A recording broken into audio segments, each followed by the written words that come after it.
Not quite dead steady. You just can't see the change. Right, well, pretty dead steady. Okay, so at the scale of decades, tens of years, what happens? What kind of decisions do we make?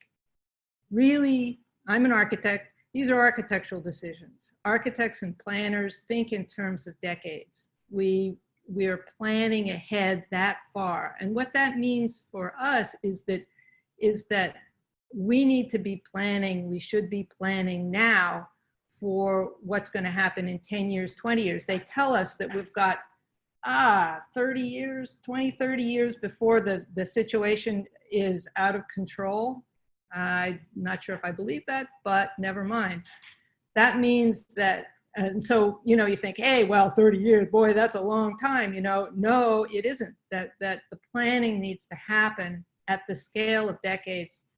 So when you say you don't quite believe it, do you mean you think that we're fine, or do you think we're toast? No, I think we're in deep doo-doo. So not 30 years, less than 30 years. Less than 30 years, and okay. particularly when you take the planning horizon into account. And by the planning horizon, you mean the time that it takes us to organize action, that there's lag time and implementation?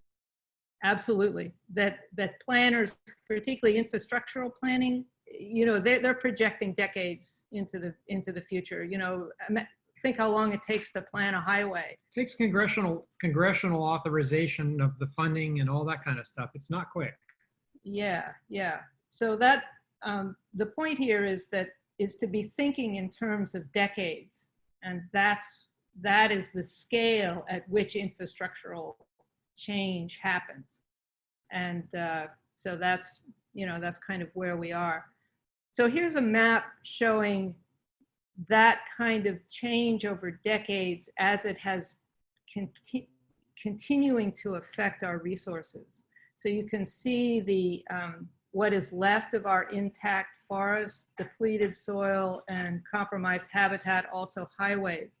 So it gives you a little snapshot of how our actions over decades have changed the landscape. Okay, here we are at 10 years ago.